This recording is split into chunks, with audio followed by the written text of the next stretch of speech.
Все равно давайте выводим как раз, когда Well, увидят, we'll услышат. project them, so when they will hear us, when they will see us, we'll ask them to turn them on. Максим Сергеевич, если можно, напишите в чат, что мы начинаем. Please write in the chat that we are starting and that we kindly ask them to turn on their video.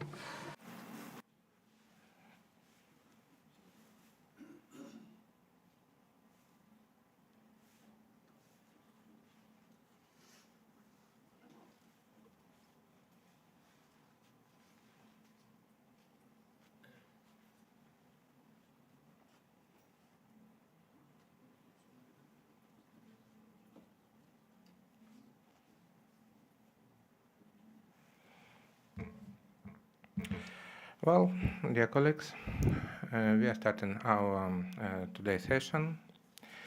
So, good morning, good afternoon, good evening for everybody joined us in this room with the conference and in our broadcasting. I'm Alexander Pinsky, Chair of the Supervisory Board of Industry Association Marinet and leader of several autonomous navigation developments. And today we will talk about various aspects of autonomous and unmanned surface vessels, surface vehicles. As you know, today autonomous vessels, unmanned vessels become a reality. Alongside with decarbonization, autonomous navigation, unmanned vessels is one of the global technology trends in the maritime and marine industry. And as far as we see the development of these technologies and penetration of these technologies into the industry practice, we see more and more questions, topics about this very promising, very new reality, from international regulation to port infrastructure, from use of unmanned technologies for port fleet to inland waterways. So today we will discuss various aspects, various questions. We will share experience from different industry actors from different countries about autonomous and unmanned surface vessels. And we will do it together with our distinguished speakers. So let me introduce colleagues joined us today as a speakers. Gregor Stevens, Senior Manager, International Chamber of Shipping, Great Britain. Hello, Gregor. Nice to see you. Jason Liu, Deputy Director of Overseas Business Division, Ocean Alpha Group Limited, Hong Kong. Hello. Svetlana Dunchevskaya, General Director of 421, Russia. Fergrini Lefranzi, External Affairs of Baronastra, Indonesia. Good afternoon. Professor Hai Jianu, General Manager, Xiamen Volt Shine Maritime Services, Visiting Professor of German Navigation College, China, and Industrial Professor of Dalian Maritime University. Good afternoon. Kirill Shabanov, Aviation and Maritime Electronics. And Sivon Kim, Sejong University, Intelligent Mechatronics Department, Republic of Korea.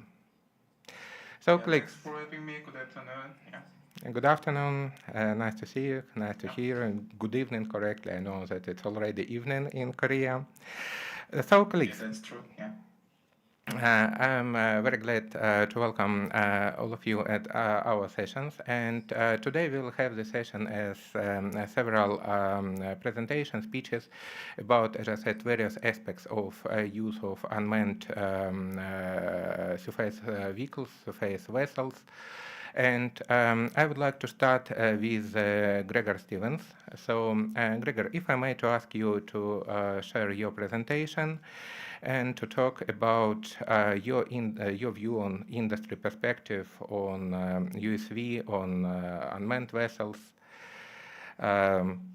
I would like to remind that Gregor represents International Chamber of Shipping, and he actively participates in the various developments regarding autonomous navigation, regarding unmanned vessels, and definitely is one of the well-known international experts in this area.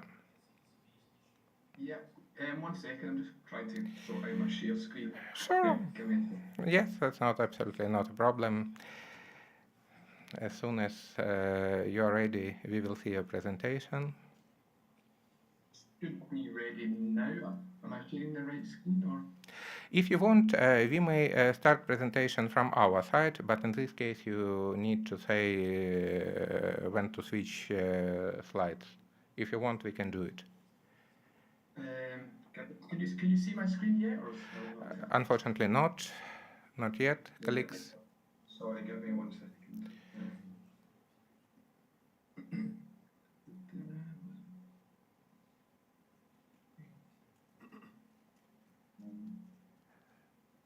How about now? Yes, now we see it. Thank you. Thank you, Ricardo. The floor is yours.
cargo ship only, goal-based autonomous vessel code by next year, 2024. And previously, the scoping exercise looked at the maritime safety, legal, and facilitation committees and how the instruments and conventions under their remit would be affected by autonomous operations. For that exercise, they divided the degrees of autonomy into 4 levels. And the automation that we are talking about today, unmanned vessels, is at degree level where the ship is operating itself, but without any interaction.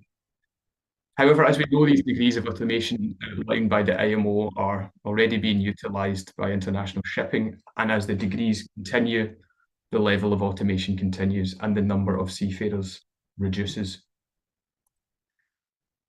So the current state of play, short sea shipping is where we at ICS and our membership are currently utilising these operations.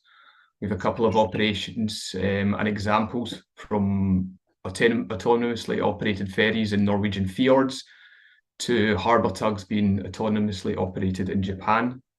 There are a number of reasons why this is the current situation, and one of them is due to national regulation being more adaptive than the slow national processes. Another is connectivity, and local support is a lot easier when you're within coastal waters instead of deep sea. And obviously national test beds are operating all over the world, as I'm sure we're all aware.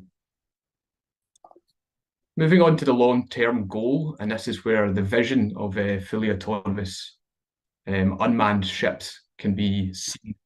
As mentioned, the IMO has a deadline for the mandatory part of the MASS code, which will be 2028. And we at ICS believe that this regulation really is needed to fully unleash the potential of the autonomous shipping.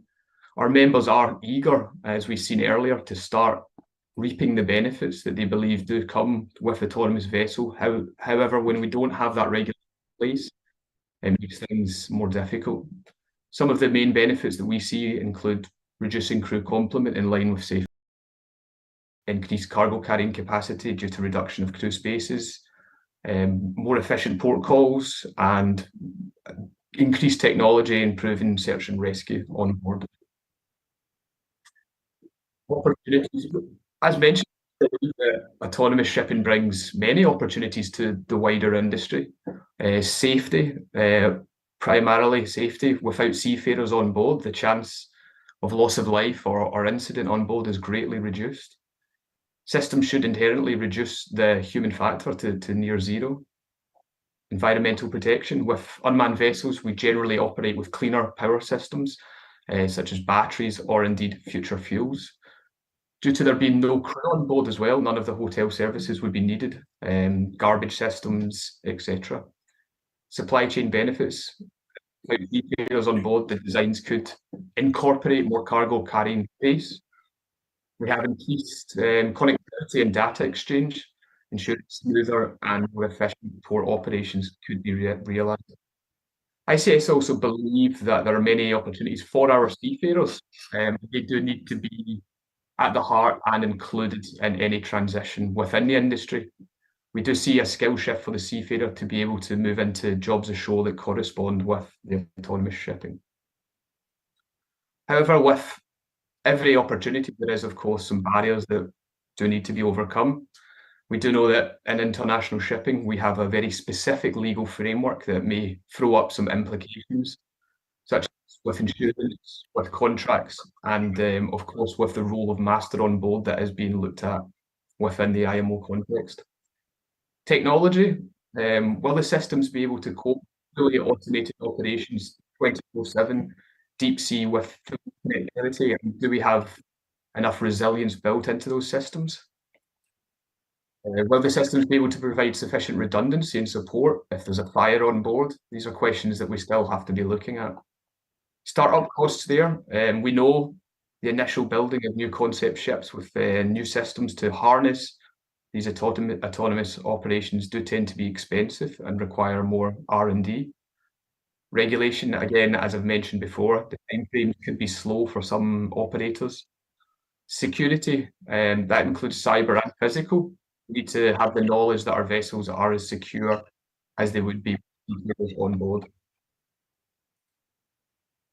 Talking about the seafarers, Every 5 years, ICS carries out a comprehensive study into the supply and demand of certified seafarers qualified to work on board the world merchant fleet. Part of this study is to anticipate future growth of the world fleet and the potential implications for the global supply and demand of seafarers. We can see there that the 5 largest supply countries in 2021 are the Philippines, the Russian Federation, Indonesia, China, and India. The 2021 report found that to maintain the current manning levels in line with the world fleet expansion, we would be needing to add around 17,000 extra officers every year to the workforce. With many developed countries having aging populations, the ability to fill these roles is becoming harder and harder.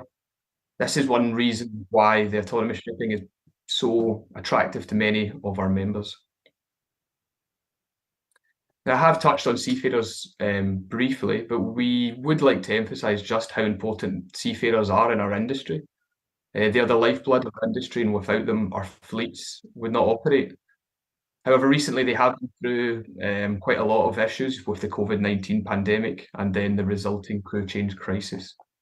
So looking to the future, and with autonomous shipping in mind, we do need to reevaluate that training for the 21st century seafarer. These future skills that will be needed to not only digitalize our industry, but also decarbonize our industry do need to be taken into account with the updated training.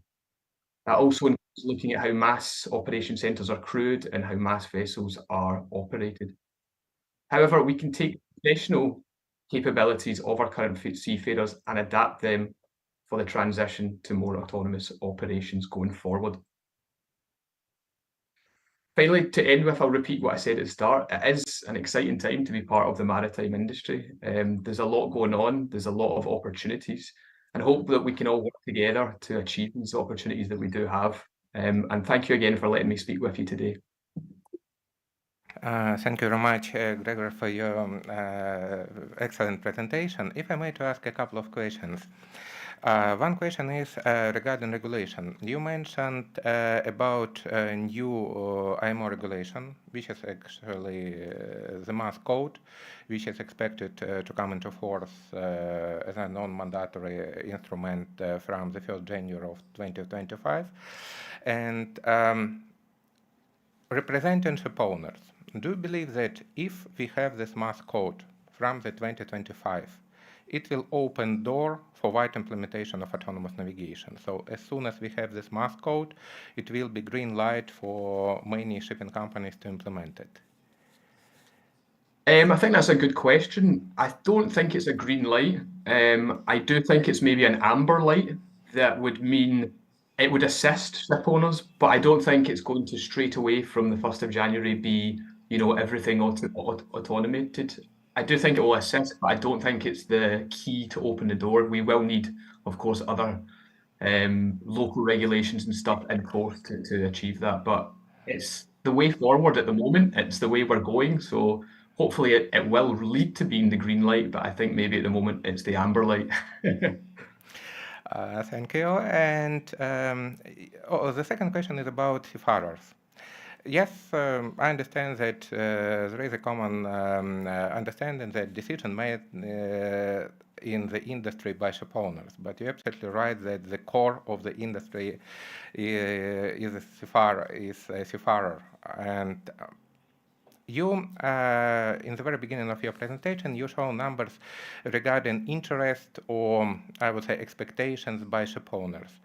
Do you have any surveys or any information or maybe some knowledge about what is the opinion by seafarers, not by ship owners, by seafarers? What do they think about this new technology?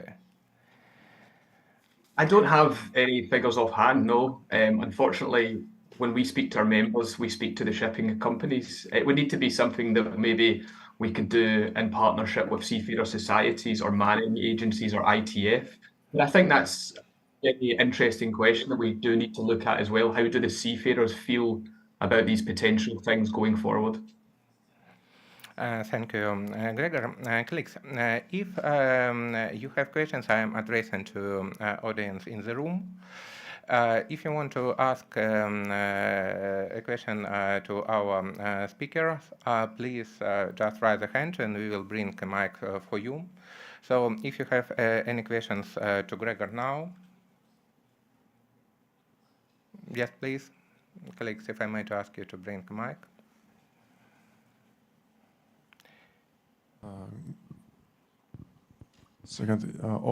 Hello.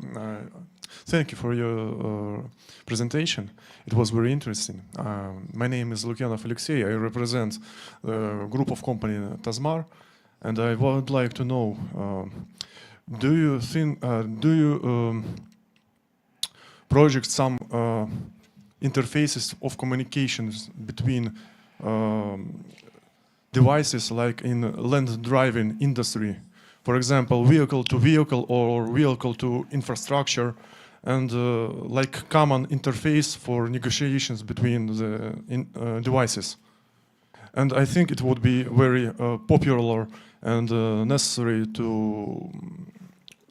for creation and building devices in the world.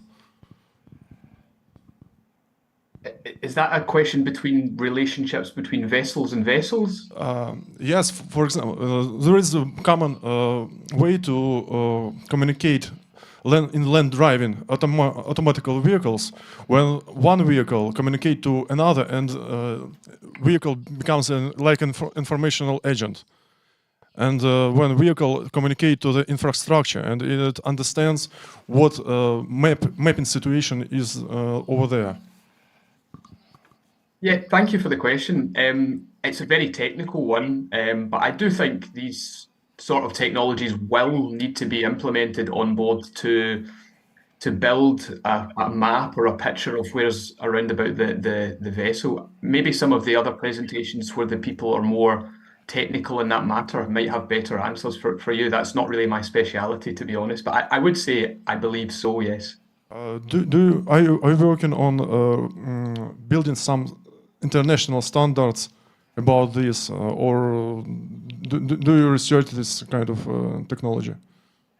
The international standards would be set at the International Maritime Organization, where they are looking at the standards and the operating guidance and procedures for systems like this to be put in place at the NCSR and the Maritime Safety Committee. So I'm not personally looking at it, but on a large scale, the industry is looking at it, yes. Okay, thank you very much. Thank you very much. Colleagues, I would like to propose to come to our second speaker. So Gregor, once more, thank you for your presentation. And I would like to invite Jason Liu, Deputy Director of Overseas Business Division, Ocean Alpha.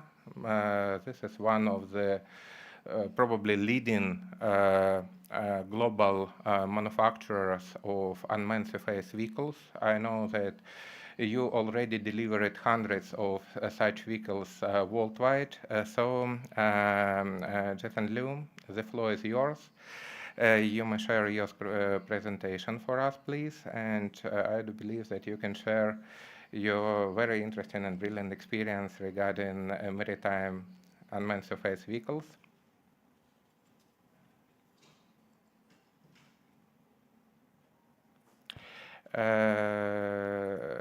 Jason, we cannot hear you, unfortunately. There is no sound from your side. Yeah. Yes, now. Can you hear me now? Yes, we can hear you. And if you share your presentation, we will see it as well. Yeah, can you see my screen now? Yes, perfect. Thank you. So the floor is yours. Yeah, okay.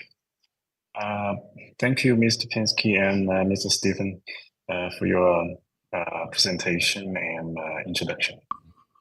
So today my topic, we are USB manufacturer, and we would like to share some of the our opinions and insights from the industry to see the USB development opportunities and challenges. So, firstly, I would like to give a short introduction about our company, Ocean Alpha, and then we will introduce some of the USV developments, and in the end, we'll give some comments on the opportunities and challenges. So, we are a USV manufacturer found in 2010, and now we have over 600 employees, and we have already delivered more than 3,000 units, include remote vehicles or autonomous vehicles. Yeah.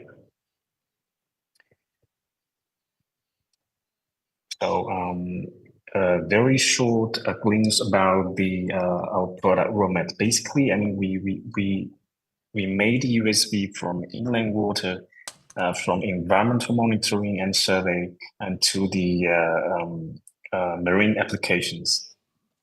And mostly it's hydrograph survey, seabed mapping to support the construction works on the marine side. And the third part is security side. We also made USV for maritime security, surveillance and rescues purpose.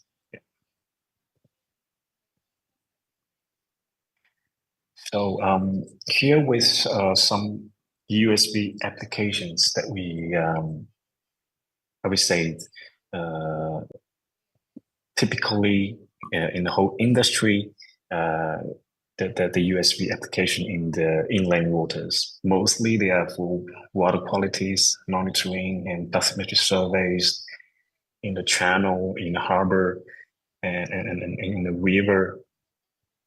So it's quite vivid pictures that you can see, and basically mostly is for mapping to support the underwater topography.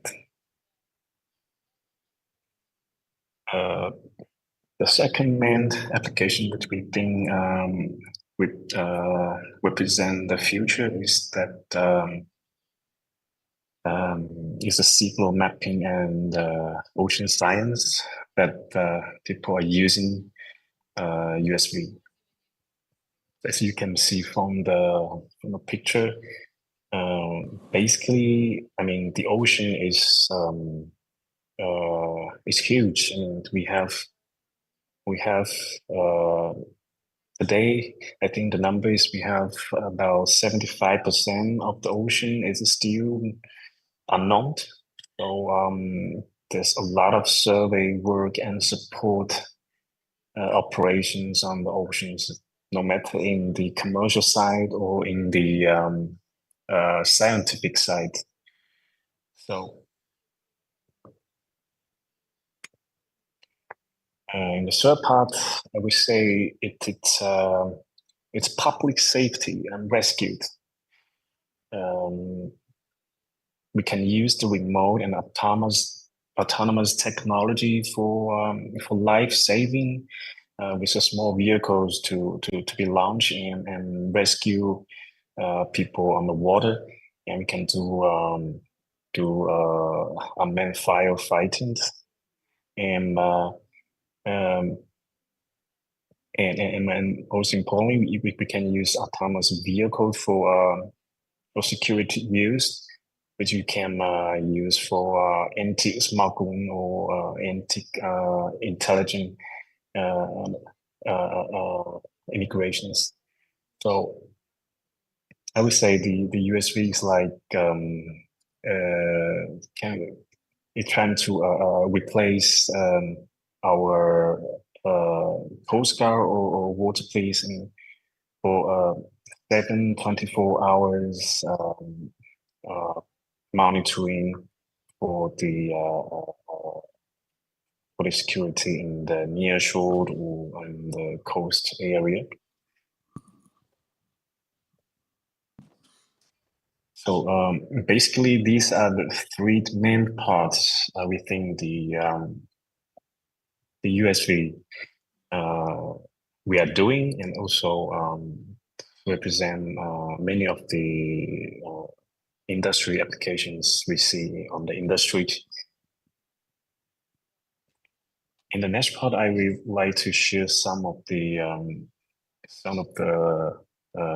opportunities of the USVs that we think that in today's industry is important.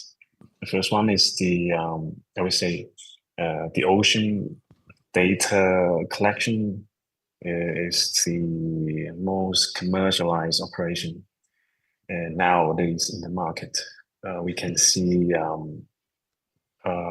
some big players on the market. They're trying to adopt the innovation technology to use in the commercial surveys. Especially, we can see that the offshore wind farm demand is growing quite fast, and because of the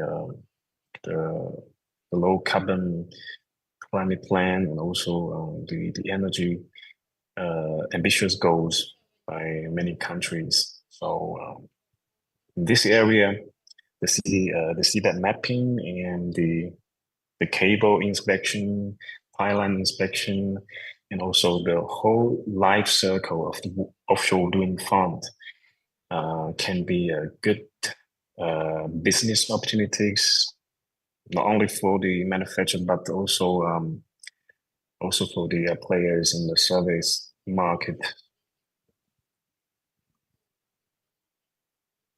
The second, I would say in general, the seabed mappings will be more active and taking the new ways to finish the job, because the USV is developing and playing more and more important role in the seabed mapping, because you can acquire a big data with a lower average cost compared to the conventional vessels. And also, as you may know, there's project of the seabed 2030 and UN projects. Those projects will also encourage and speed up the seafloor mapping globally. As I mentioned before, that there's only 25% of the ocean was mapped. So this you have a lot of unknown seabed, and the ambitious goals is to collect all the data in 2030. So there's a lot of job to do if human need to finish the job. So I think the autonomous vehicle will be an important tool to be used in this kind of data collection projects. So bathymetry surveys, scientific research also, and a cooperative survey with multi unmanned vehicles. I mean, no matter USV and USV, also USV and ROVs and AUV, which I mean, there's already have demonstration by on the market. In the right picture side, there was some example of the survey mapping with the USV. Upsides from the scientific research from the Chinese Antarctic research with the USV. In the bottom side is the showing some multi-USV operation in the nearshore seabed mapping. Next opportunity, I would say the offshore asset safety is drawing more attention today. Mostly is the structural safety, which I mean you can use USV for daily patrol to inspect and to monitor the water quality around. And second is the oil spill response that people already use in USV. I mean, already use USV to make a quick response to the oil spill in the near the oil platform, so they can take quick response and to have first-hand information of the oil spill accidents and take decision on that.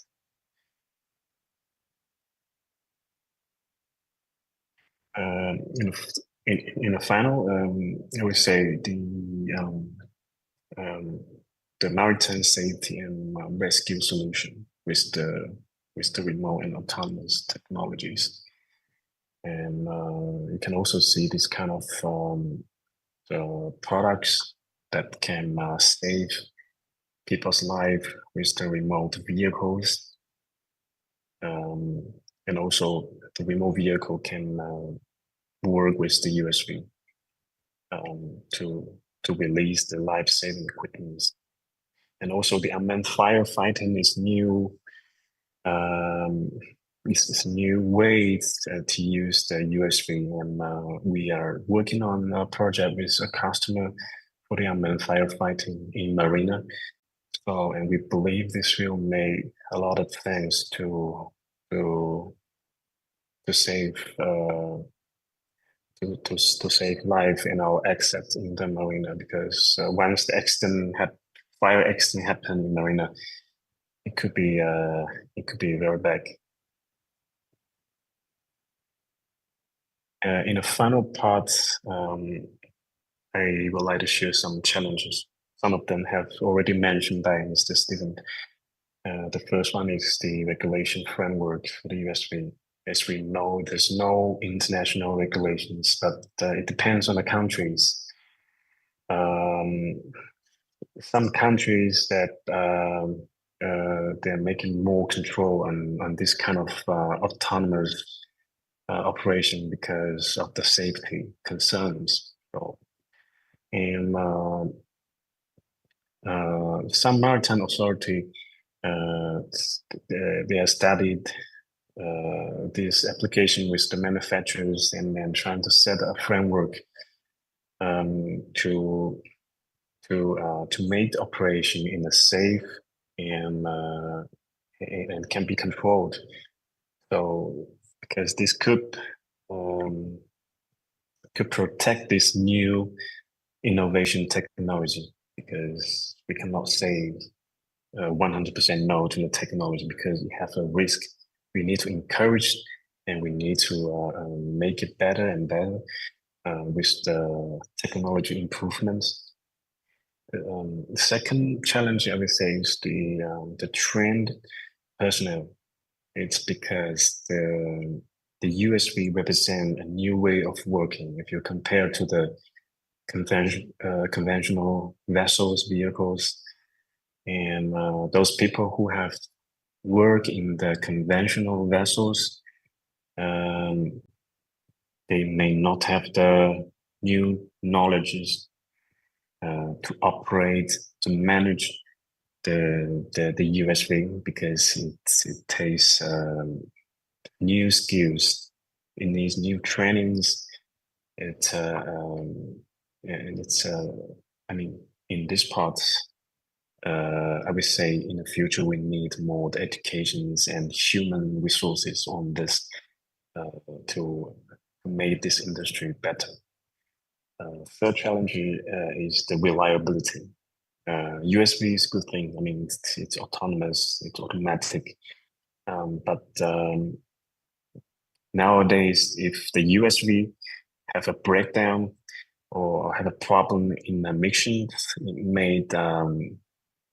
it may affect the whole mission, which may out of control, because the USV and the conventional vessel are totally different way of maintenance and operation. So the USV manufacturer needs to improve reliabilities, improve the standards. The final challenge I would say, is the capability to replace conventional vessel. Require much more abilities on this, because customer would not expect that USV only do one job, because in a big vessel you can do a lot of jobs. So if your USVs can do only one missions, that is not enough. So the customer, I mean, from the economic benefit side, it's pushing the manufacturer, to make more powerful USV that can do multi missions, like in the big vessels. So this could be a challenge, to improve the capability of the USV in a new level, more comprehensive level. Yeah. So these would be the challenges from our opinions. But I would say it's like every new innovation and new technology of automatic. The fundamental goal is to save our cost, to save our life. So and we believe the autonomous technology could do that. That we could do it better and better. So we still have a very positive comment on the future of these unmanned technologies. Yeah. So this would be my whole presentation. Thank you for your time. And if you have any questions, I have the email on the screen. Yeah. Thank you very much, Mr. Liu, for your beautiful presentation. And yes, I have several questions, including question which was sent to me. The first question about your experience, because being one of the world's world's largest manufacturers of USV, could you explain who is the major or who is the typical customer of USV now? So who is the major customer for such kind of solutions now, from your experience? Okay. I would say it really, I mean, from our company side, it really depends on the products. We have a wide range of the products. If we look at the USV we use in the inland waters, I would say our main customer is the survey companies, like the data collection, bathymetry survey companies, and second is the universities, because there's more and more universities would like to try new technologies and new solutions. And third is the government authority, for example, from the environmental agency, from the port authority, and so on. If we look at the unmanned vessels on the oceans, I would say our main customer is the commercial survey company. They are big players. They take contract from the oil and gas company, from the energy company. So they do a lot of survey. If they use the USV, it could bring the economic benefit to them. So that's why they are the first one to use on this market. Yeah, that's my answer. Thank you, Mr. Liu. And the second question is about training. You mentioned that for USV you need trained people. Is there any training program, or are there any training programs, official training programs in China for such profession like USV operator? Yeah, actually we have now, but basically it's a training offer to our customer that we can offer training course here and to issue a certificate. But now we don't have a how to say it, the industrial position as a USV operator. But I think that with more and more applications and customers, with enough customer group, there will be a quite, popular position like USV operator, just like the drone operators. There will be more and more. Yeah. Thank you. Thank you. Colleagues, I'm now asking colleagues in the room. If you have any questions to Mr. Liu, please raise your hand and we will give you a mic. So, colleagues, do you have any questions? While we are waiting. Yes, Svetlana, you may just switch on your mic. Mr. Jason, thank you very much for so interesting presentation. I have one small question. What are the most important problems which your customers have during exploration? And what these aspects you need to take to your attention during development of your vehicles? Okay. Thank you for your questions. I would say the operation by our customer would be the maintenance, as I said, because most of the customer they need time to gain the experience of the USVs. So no matter the training or the maintenance, and so from our development part, we our idea to develop the USVs to make it modular. We call modular design, which make the USV part and the mission payload part separate. It's separate. So if the mission payload has problems, we can only focus on to fix the problem of the mission payload. And if for the USV side, you can focus on the USV. They're independent. So this could help customer to save more efforts to maintain the vehicles, and also with the modular design, it's much easier to replace with spare parts when you doing the maintenance for the USV. Yeah, I think that's my answer. Thank you, madam. Thank you. Colleagues, any other questions? I have one more received as a message. Mr. Liu, talking about challenges for maritime USV, there is, or maybe there is not, but colleagues believe that there is an issue with power supply, with autonomy. Autonomy meaning how long this USV can operate before recharge and before refueling. Because typically USV has significantly less size rather than a merchant vessel.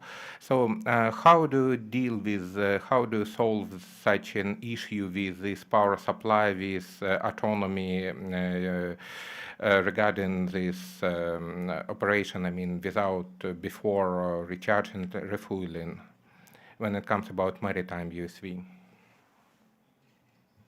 Okay. So regarding the autonomy, it depends on the applications. I mean, if your USV is operating in nearshore, we have batteries, and also we have hybrids. I mean, hybrid power, like battery and diesel generator as a power supply. So in this solution, you can support autonomy up to something like 2 or 3 days in the airport. Yeah. And if we need to improve autonomies, we have bigger USV size, which of course has a bigger field capacity, and to improve autonomy. So I think bigger fuel capacity and hybrid power. This is the solution to be the extend the endurance of the USV. But if you go, if you need to go monthly, few months in the ocean, that would take more involvement with the renewable energy, like the energy from the wave, from the wind. That is not in our product line now, but that's if we are going that far, that I think we would definitely need a solution. Yeah. Thank you very much, Mr. Liu. And I think you made a great picture of segments of operation of USV. And now we are moving to our next speaker, Svetlana Dunchevskaya. Actually, I believe that you may, in more details, represent exactly one of segments which was told by Jason Liu. I would like just to briefly represent Svetlana and 421. Actually, this is one of companies, of survey companies, not only providing survey as a service, but also developing and manufacture of hydroacoustic equipment, which eventually come to the development of USVs exactly for the purposes of surveys, engineering surveys, and so on. So, Svetlana, the floor is yours. Please.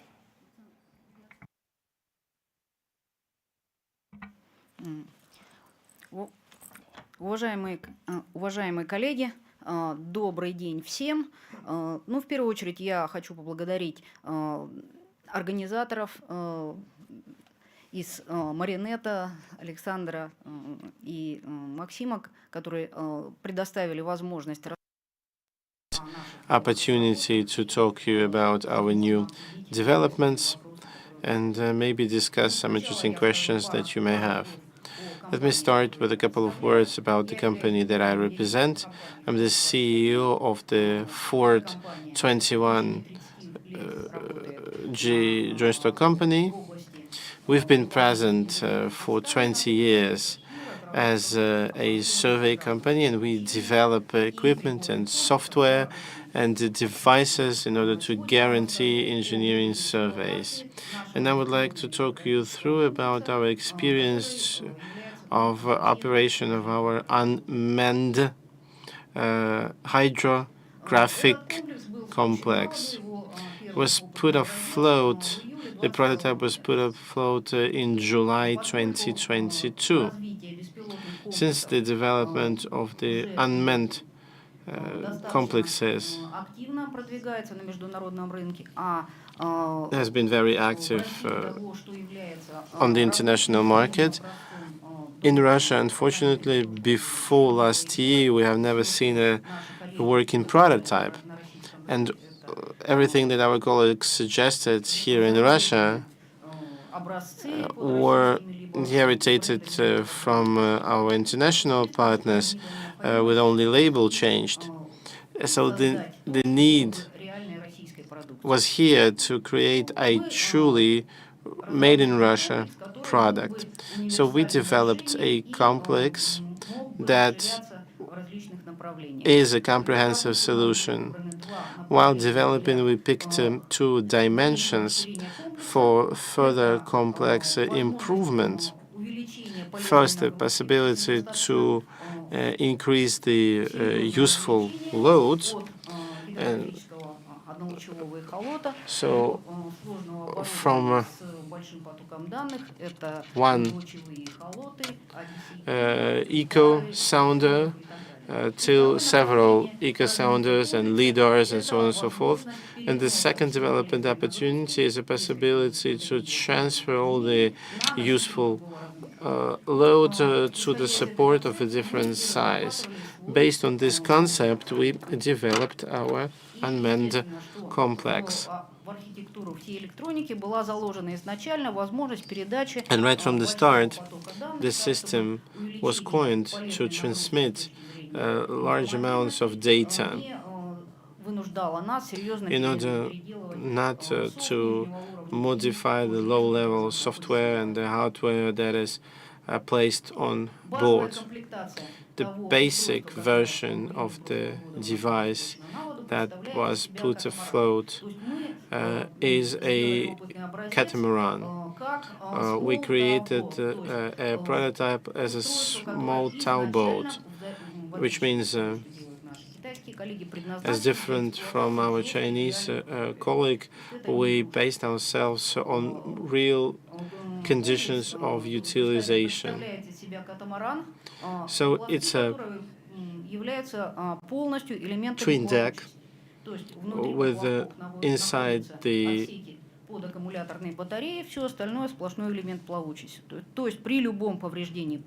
inside the float you have only batteries, and if one float is jeopardized, the overall device stays afloat. So we use a robust metal body in order to install the equipment. The equipment is in the water-resistant case, which is an important thing because you have bad weather, you have bad sea, and we saw that no damages were ever taken by our devices. In the basic version, this device has navigational antennas with two aerials, and we use our Russian colleagues' solutions, EFT-oriented systems, PRIN. So we try to be as focused as possible on Russian manufacturers, and we install them on our cutter. Despite the global navigation satellite system, there's one eco sounder.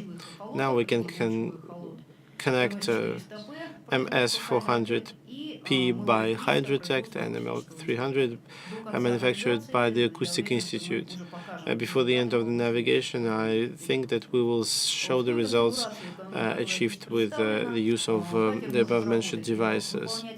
This cutter can work up until force 2, and up until force 3 can navigate according to preset trajectories. Those are not simple declarations. We double-checked this on performance tests. We did it in the beginning of September in the Baltic Sea. It was very remote, and the waves were like 1.5 meters, and the additional wind wave, we worked on the polygon 500 to 500 meters. All recordings were successful. We put afloat from big survey vessel, and there was an error. The device fell down from 1 meter of height, and after that the mission was performed safely by the cutter with no damage subsisted whatsoever. So this concept of small towboat is paying back. Since we work in our internal aquatic areas that are polluted by different objects, we use grids in order to protect engines, and grids are efficient to protect the propellers. So the operator can take a back run and the grids clean themselves.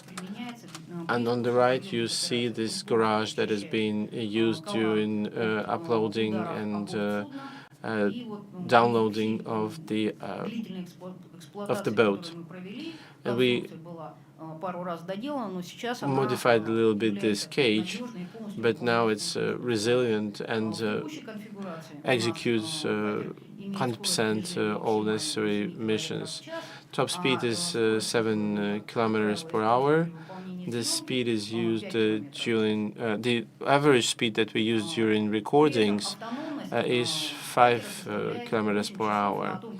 8 hours is the range with the existing batteries, but we ship this vessel with 2 batteries, and if it takes only 1 to 2 minutes to replace the batteries, and you will have 8 hours more to do the recordings.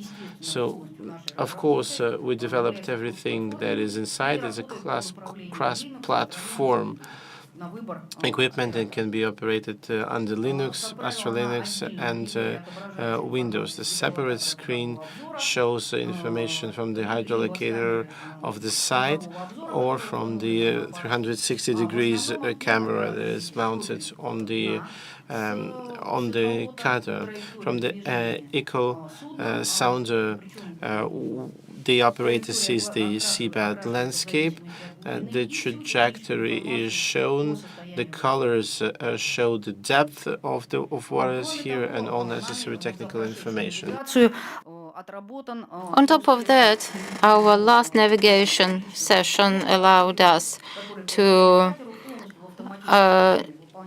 innovate and advance the unmanned technology. Therefore, the vessel can do surveillance in an unmanned mode, following all the control points. Here you can see the main technical parameters of the vessel. Once again, the data exchange can be carried out at a distance of 2 kilometers because the vessel is of a small scale. The reinforced data transmission system can, however, extend this distance up to 5 kilometers, and today we can also ensure the transmission distance for 25 miles. And we also have solutions for ever longer distances, up to 50 miles, using Russian-made technologies. The weight is 35 kilos, including the echo sounder, the accumulator, the battery, and the vessel can also bear 10 more kilos for echo sounders, lidars, sensors, and other units of equipment. Hereby, I mean just the smaller vessel, 1,200 millimeter length. Currently, we are developing models for military applications. In 2022-2023, we are doing tests, on-site tests with the water supply system of Moscow. We involve hydrography engineers and mapping engineers.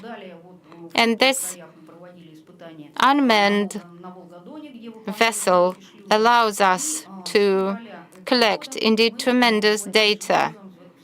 As of September this year, we closely cooperated with hydrographic services of the Northern and the Baltic Fleet, because the fleet military hydrographers are the most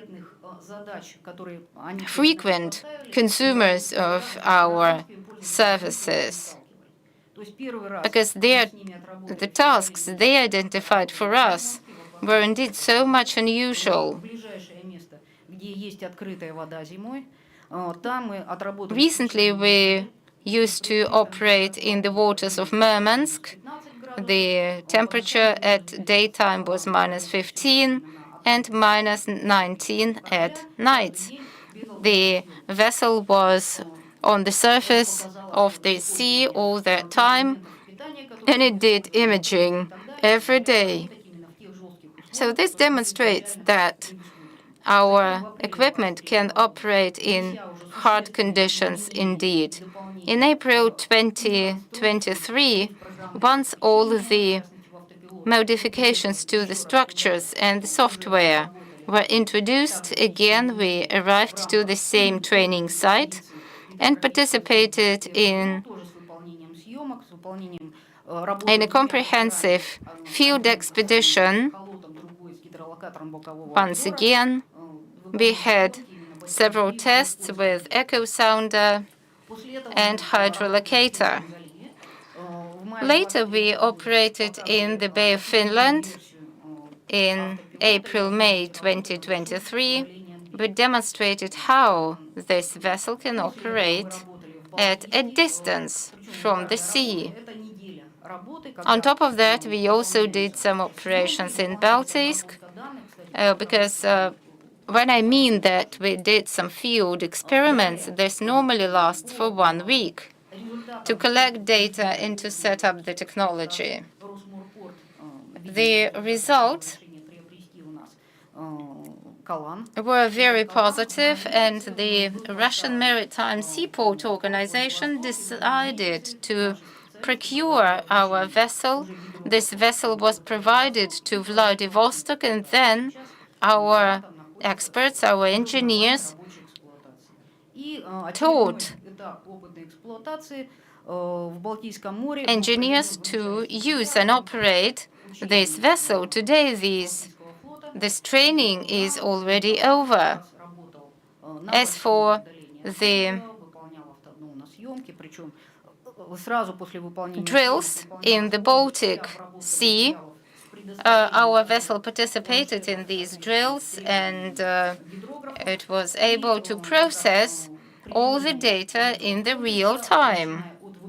Therefore, this particular equipment, autonomous equipment, I mean, starting from autonomous surveillance all the way to the concluding materials and assessment of their reliability, is kind of an interim conclusion.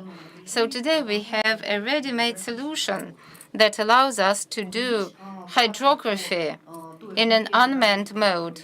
Here I would like to share some exciting exercises and their examples. For example, this was done in Moscow. Initially, a hydrographic equipment arrived with the echo sounder, and then once we finalized to analyze the seabed, we understood that hydrography equipment was unlikely to appear there, and therefore we decided to make a footage using an unmanned piloted vehicle, and it took us 3 hours only. The operator established the route and downloaded this route into the vessel, and the vessel went on. This allowed us to construct the model of the seabed, and it was very detailed. Considering the cost of this equipment, these works were just incomparably more costly and beneficial. So this is our test maintenance. Here the vessel operated in the unmanned mode in Murmansk, and considering the fact that my time is limited, I just wanted to say a few words about how this platform is going to develop. Currently, we are having an order for a 3- and 4-liter vessel for the open sea. Considering that potential users who see how effective this vessel is address us and supply us with specific tasks already. Currently,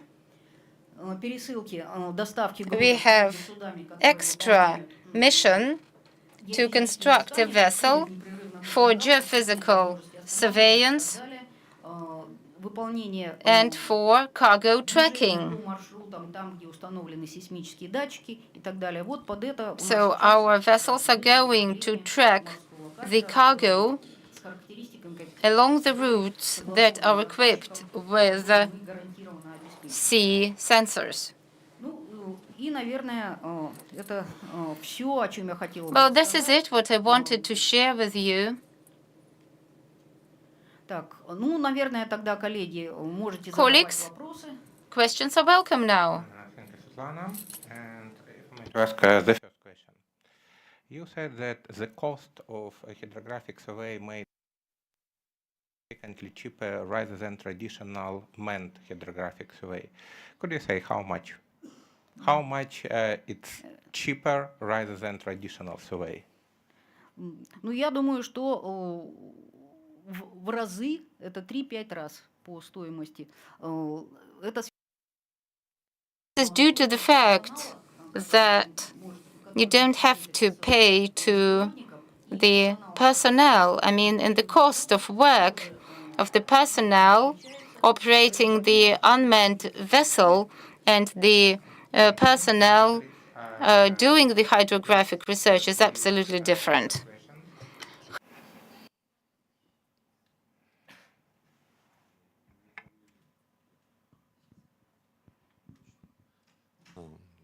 I just wanted to ask a question that is probably stirring everyone here.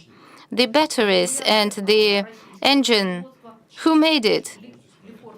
Lefort is the battery, Russian-made, and the engine. Currently, the engine is Blue Robotics, but our next model is going to have Chinese engines, and we are testing Russian-made engines.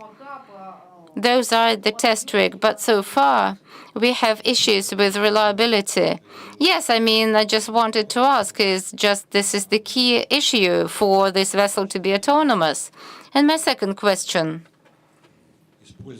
well, in terms of using the seventh model, I mean, we have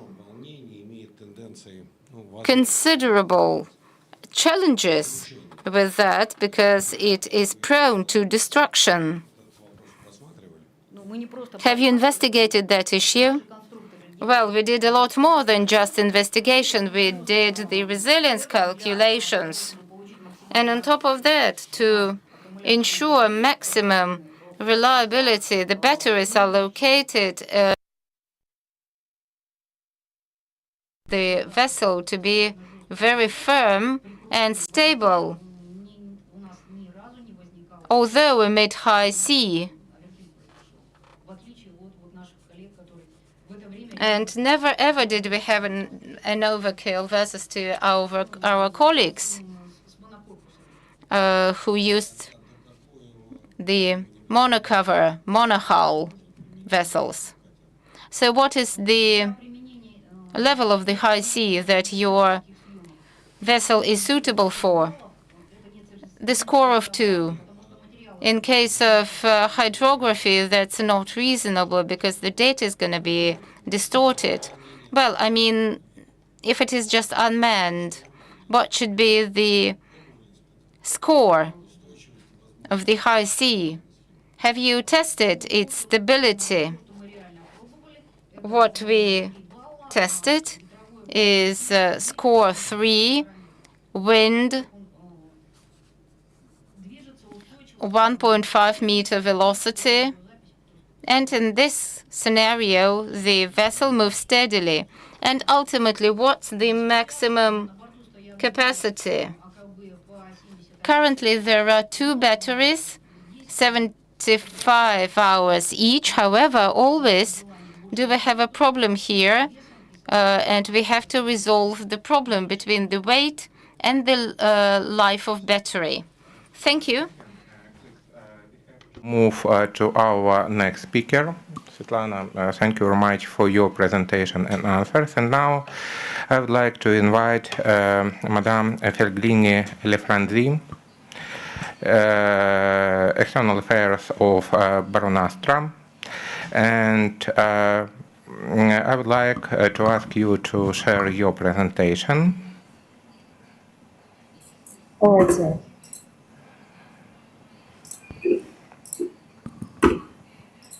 Okay, can you guys see my presentation? Not yet.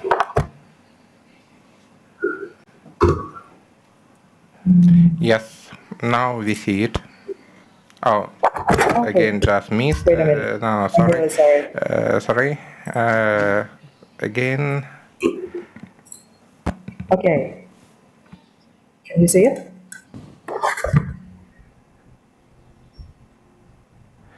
Yes. Okay. So, Madame I Lefranzi, would the like to floor is start my yours. presentation. Please. Greetings on all the lecturers, researchers, professionals, and fellow students.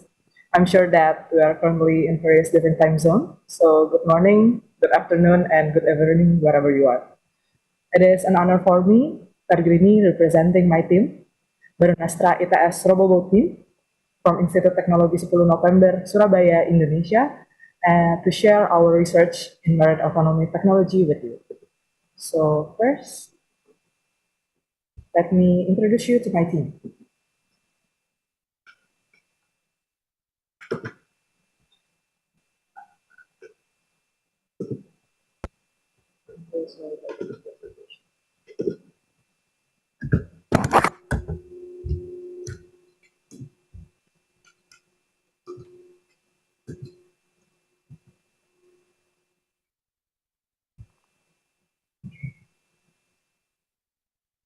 So a little bit brief history about my team. Baronastra ITS team focuses on conducting research on autonomous surface vehicles since 2012, and first established by ITS Robotics Student Union, Matic Club by Marine Engineering Department, and then Hydromodeling Club by Naval Architecture Department. Baronastra ITS has a strong commitment to foster the world maritime technology advancement through autonomous surface vehicles. So our team member actually consists of active ITAS students. As such, every year, a portion of the crew will be retired and replaced by a freshman. So this is how we work. There are 3 divisions in our team. The first one is mechanic divisions, responsible for everything that has to do with the ship designs, construction, and outfitting. And then the second division is electrical programming division, the one who do the programming, the electrical configurations. And then the last one is non-technical division, responsible for other non-technical activities such as administration, branding, and sponsorship. And here's a little introduction from us.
That's all, a little bit introduction from Barunastra ITS.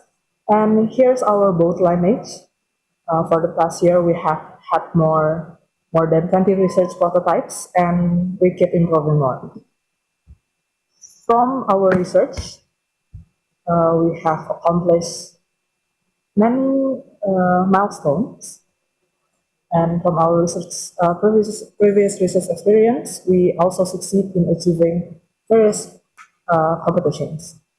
In our first year of joining the RoboBot competition, we participate in a national competition held by Ministry of Education in Indonesia, and we finished the competition by winning the first place in remote control category. And it doesn't just stop there. We continue to try upgrading ourselves by actively participating in various other competitions, both national and international.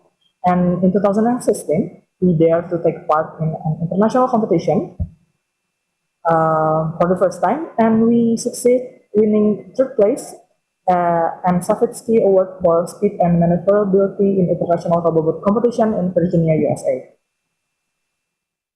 And for the next year, we also participate in many more competitions.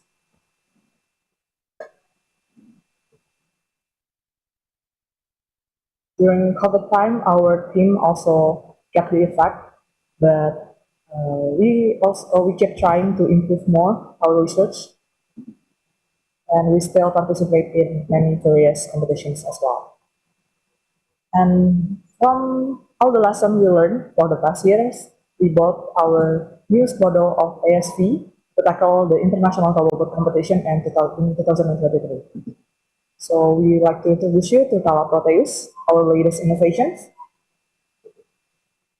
Proteus first means brother of Theseus, our previous shape in 2022, and Proteus comes the adjective for team, meaning versatile, mutable, or capable of assuming many forms.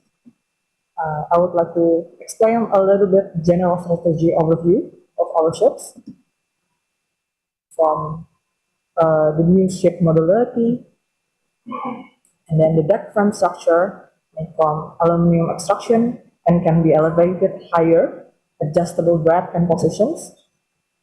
And then this is the comparison strength analysis from the analysis, which our last ships in 2022, and the comparison to Nala Proteus. We also levitate freeboard for electrical safety. This is the comparison. And then we also make the ship in bigger dimensions.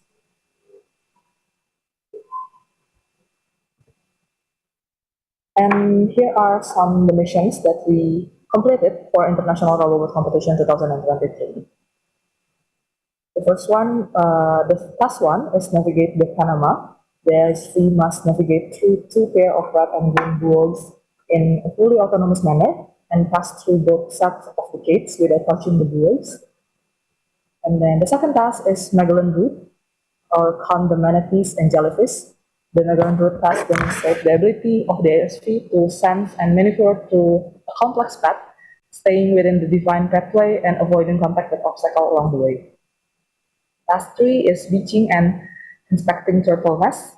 The beaching and inspecting turtle nest task demonstrates the ability for the ASV to correctly sense, locate, and maneuver into assigned docking bay paths.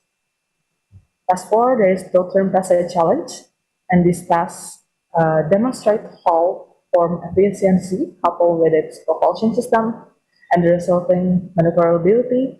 As quick as possible, the ASV enters through the gate buoys, goes around the marked buoys, counterclockwise or clockwise, and exit through the same gate buoys.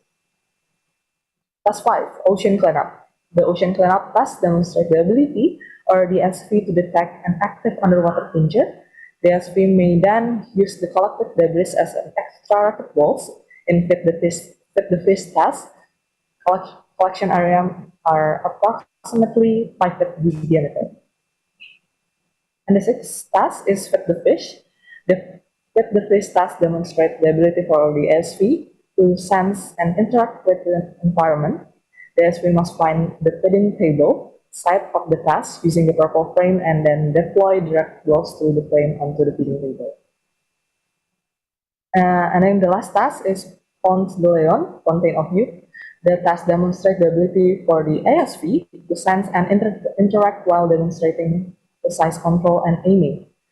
The ASV must locate the target phase of the task and deliver water through the center of it, deliver enough water to raise the ball above the green line, pump the water from the environment versus storing on board the vehicle, and make contact with the dock and will not be penalized.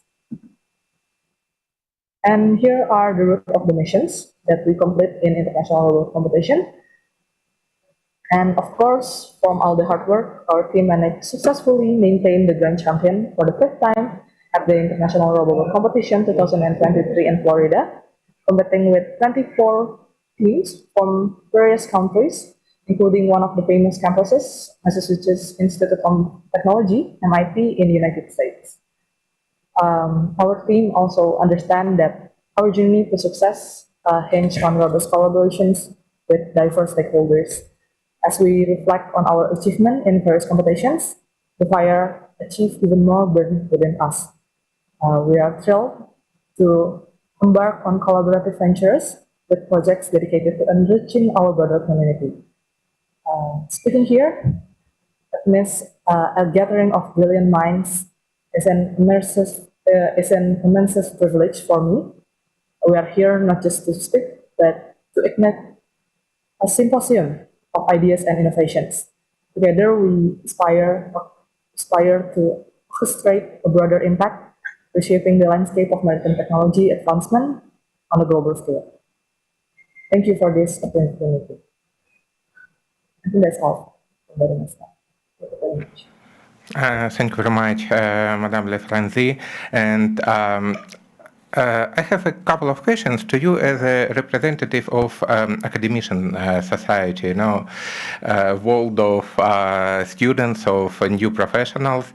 You remember that Mr. Liu saying about major challenges for USV, told about trained people. And actually, his answer regarding the main issue with USV operation was also about actually people. He said that the maintenance is and experience of customers and maintenance is one of the major challenges. So, if we are talking about people, trained people, do you have any programs, something like industry programs or university programs for students for USV? And the second question, how many people are currently involved into this projects, into this education? Would it be possible to see Indonesia? As you remember, Mr. Steven said that Indonesia is one of the major suppliers of seafarers now. Could we expect that Indonesia will be one of the major suppliers of drone operators, of USV operators soon? So if I might ask these two questions regarding training programs and how many people are currently involved to such kind of education, of training. For the training program itself, currently we doesn't have any program and regarding the training program of new SV operators. So we actually consist students from ITS itself, active student. We here in Baru Nastra, we have a place to develop our skills.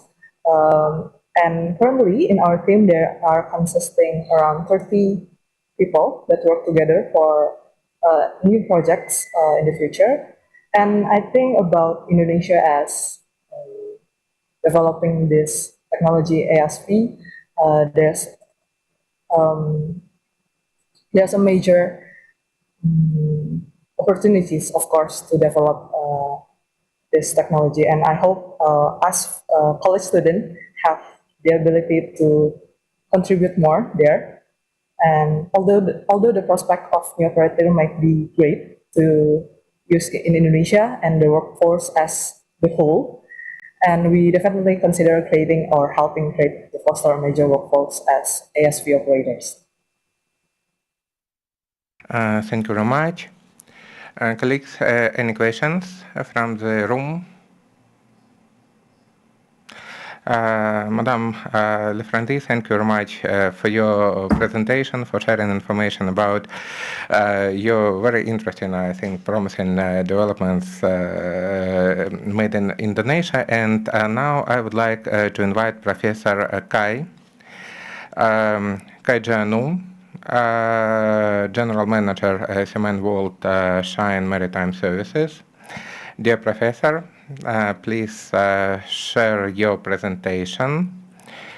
I would like just to remind you, colleagues, that Professor Kai is a visiting professor of Domain Navigation College, China, and industrial professor of Dalian Maritime University in China.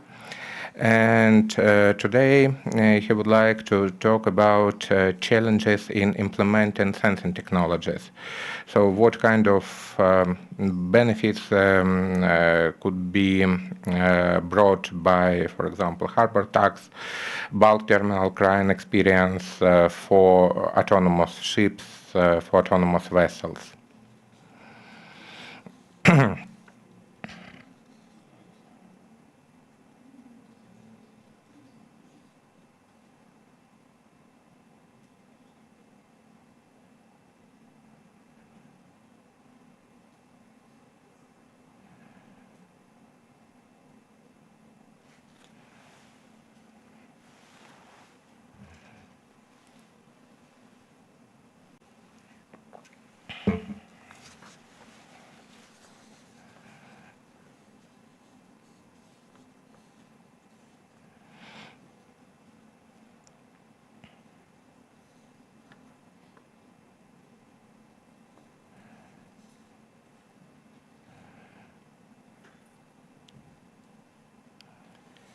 Yes. Professor Kai, so if I understand correctly, we are waiting. Unfortunately, you are muted, so we cannot hear you. We understand that you are uploading your presentation, but your microphone is muted, so we cannot hear you.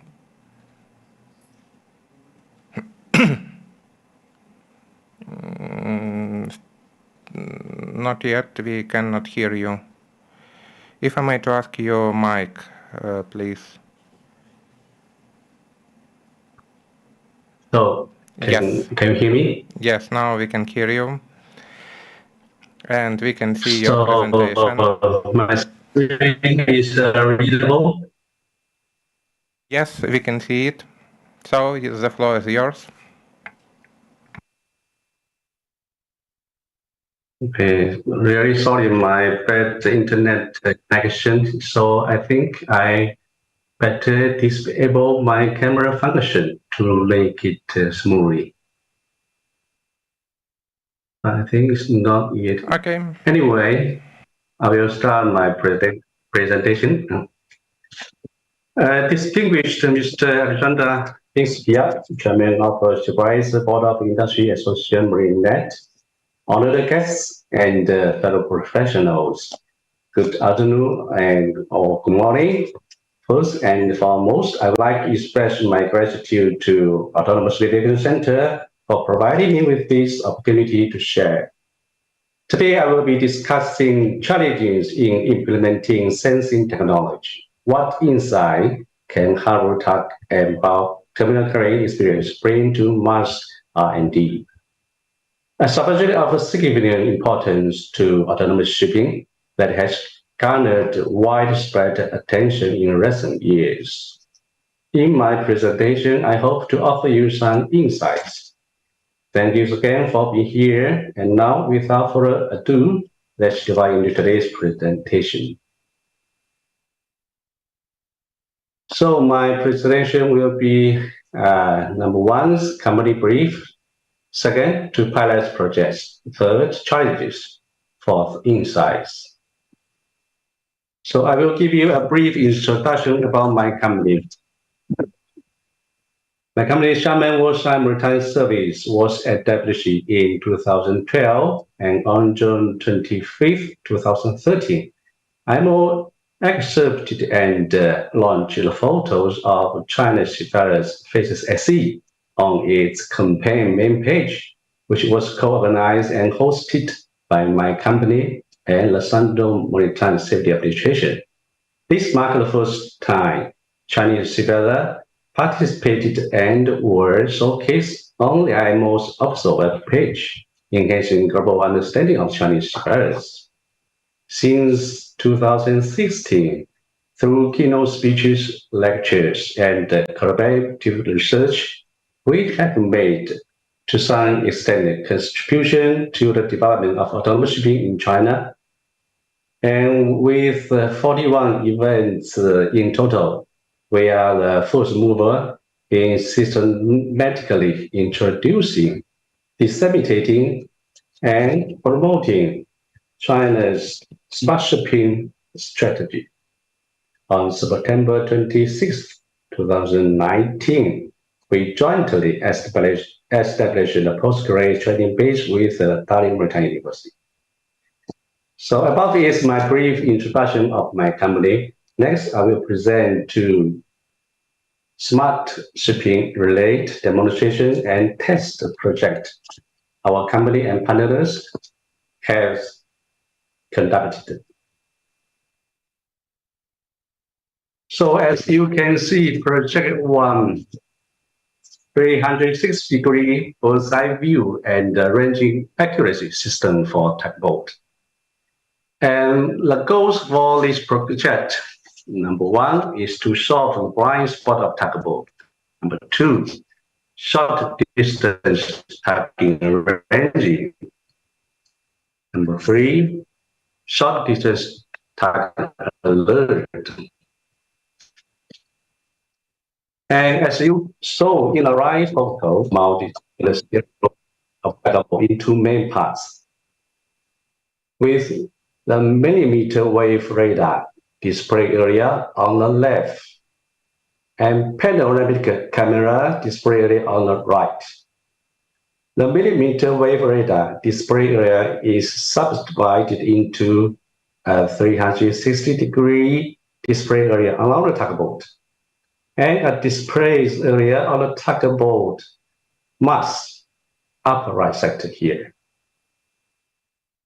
When a hazard object appears, the subdivided color blocks will flash here and here to alert the operator with an accurate distance display. As you can see, there are meters displaying, and the voice alarm will be activated automatically.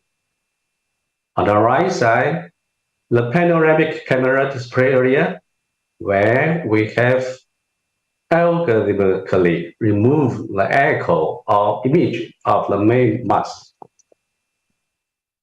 which make the whole screen look simpler and cleaner, which makes it easier for the tugboat officers and the captain to get a bird's-eye view of the surrounding environment, especially when berthing or unberthing, as well as when towing operations are in progress.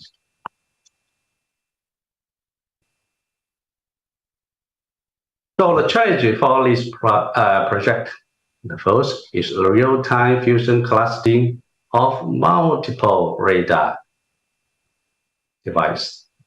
Number 2, integration of radar and optical imagery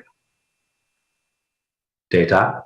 Number 3, real-time detection of data behavioral trajectories. Number 4, immediate hazard alert system. Number 5, threshold alert for hazard zones.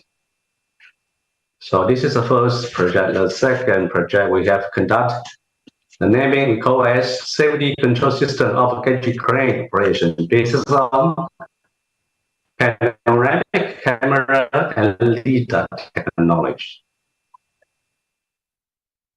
The goals for this project, number 1, address the issues caused by decreased visibility during foggy seasons. Second, tackling complication due to fluctuating fog. Third, address the issues caused by suboptimal visual element with reduced clarity. Number 4, tackling with human factor issues.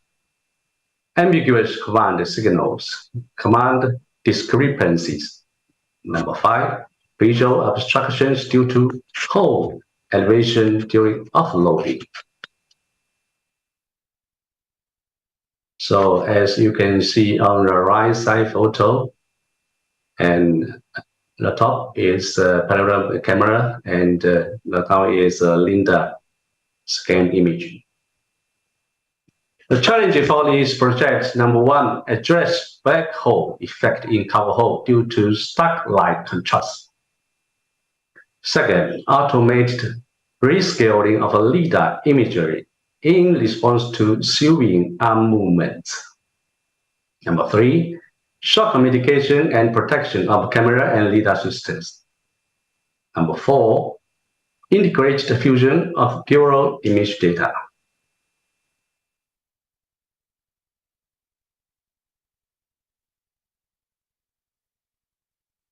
So above the two projects, now we come to the part, the inside.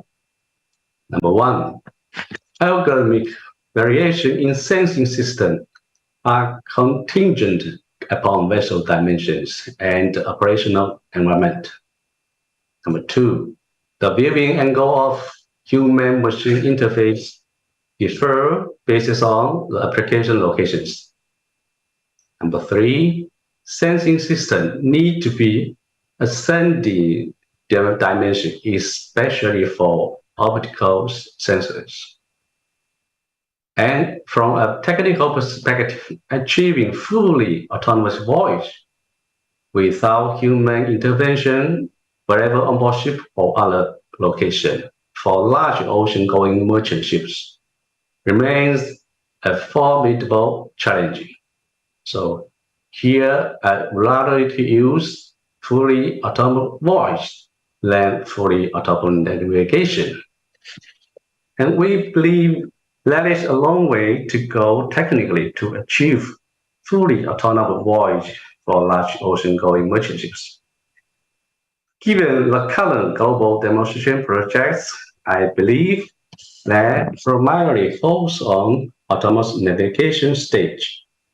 So we are now, all of all is focused on autonomous navigation stage.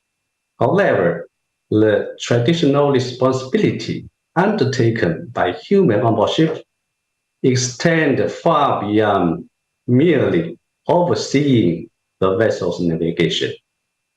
This includes emergency responses to various accidents, ensuring cargo safety, ship anchoring operations, ship maintenance, and much more. Therefore, to achieve the turnover without human intervention, as elucidated by the IMO, the technology is still far from realization. So I will present you a mature concept about, or according to my own opinion. Since 2016, worldwide, autonomous shipping R&D has done many pilot projects.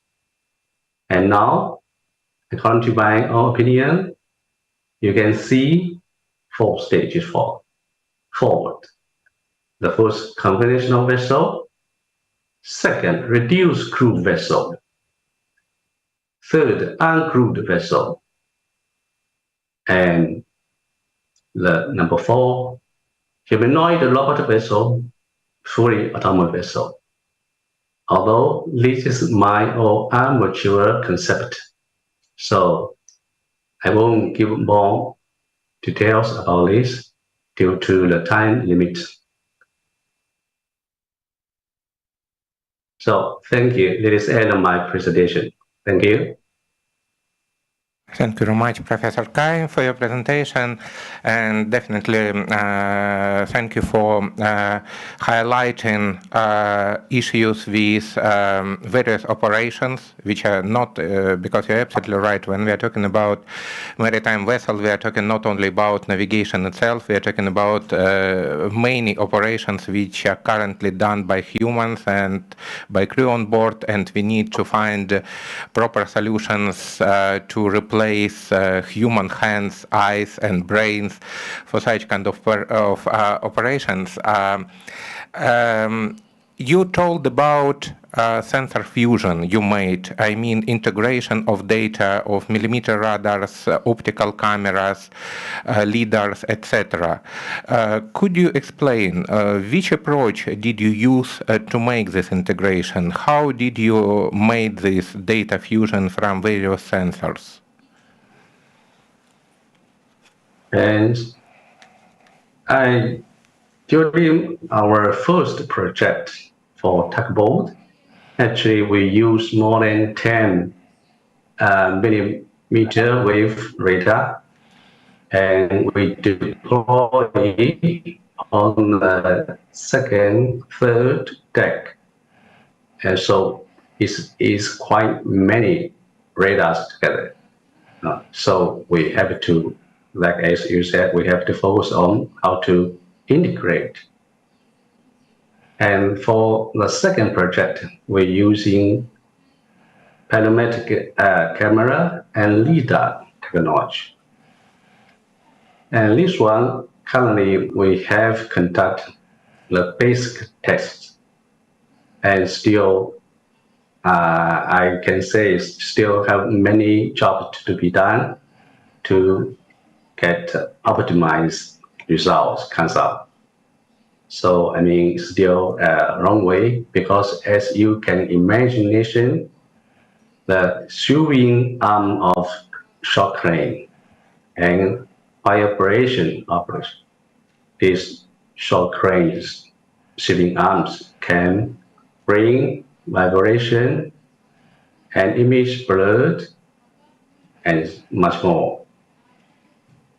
So we still want to dig into this technology integration and try to bring more better effects for real operation. So what we have done those two projects is putting into real shipping practice. We are not doing the scientific research. We're using a real lab environment to test. So they will give us the real things to consider more and to improve. That's it. Thank you. Thank you very much, Professor Kai. And I would like to invite our next speaker,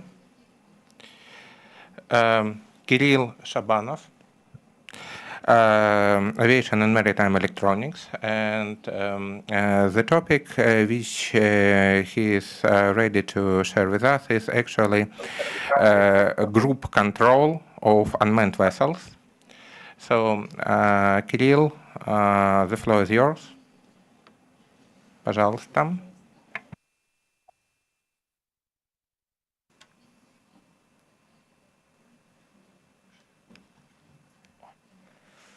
Уважаемые слушатели, Distinguished participants, I would like to present our presentation. Today I'm going to talk about our research in UVS.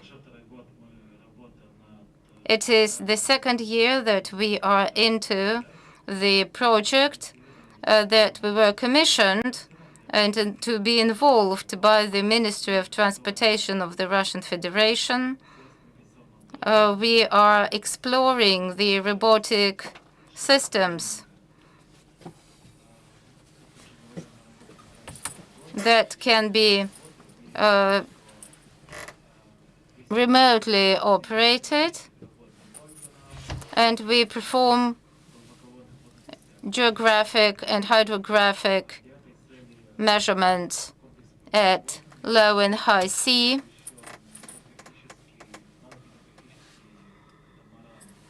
We have a small-scale vessel, Kalan, for hydrographic operations. This is a large UVS vessel, Vodomerka, a small-scale vessel, also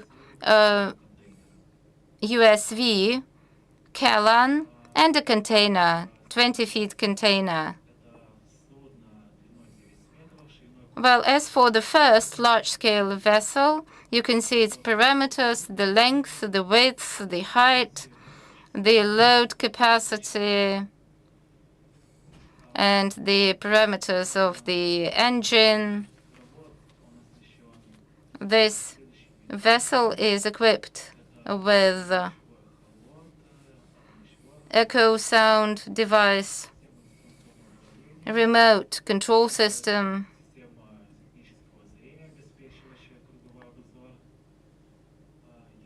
optical vision system,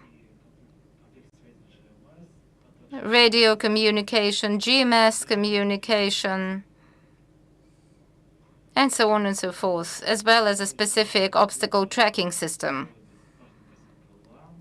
Well, as for the small-scale USV, it has similar equipment, one radio echo sound device, specific receivers, a camera with an angular view,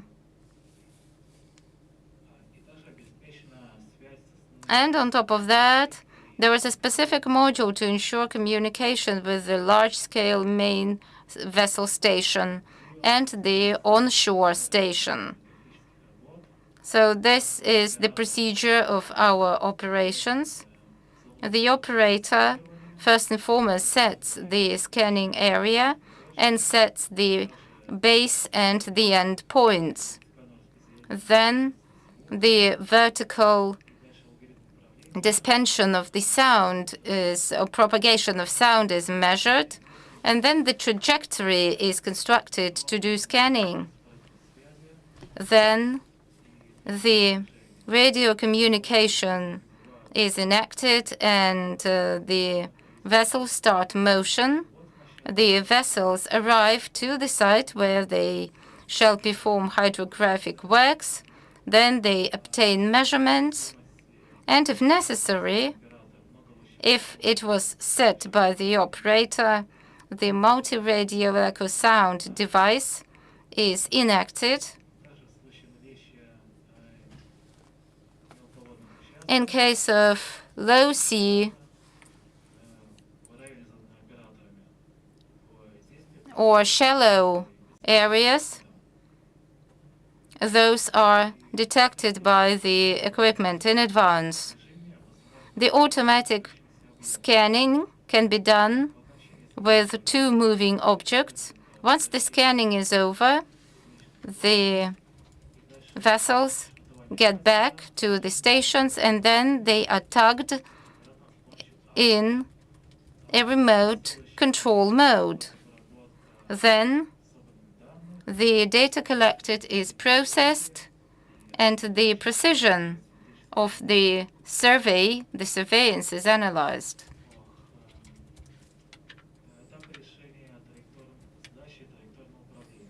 So how do we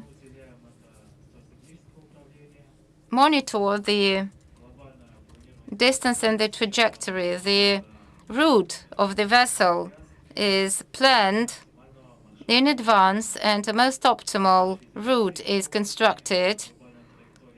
The route can be adjusted in real time,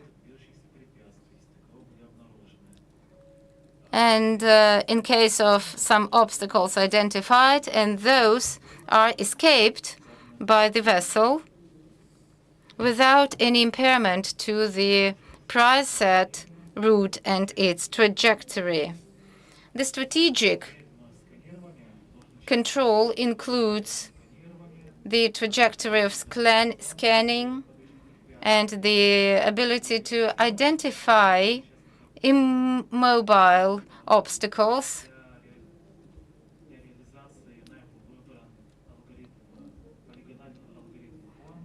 We decided to implement the polygonal algorithm called Hongo, which is quite resilient and allows us to have the maximum scanning area with the minimum of noise.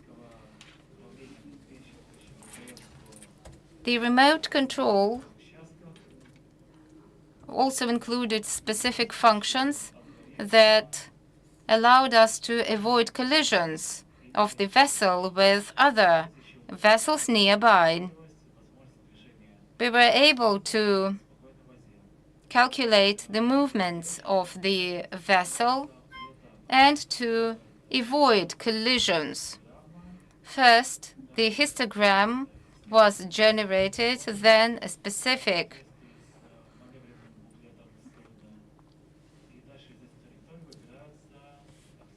software was used to construct the trajectory, and the safest collision-avoiding trajectory was identified, and then the vessel was told to follow this trajectory.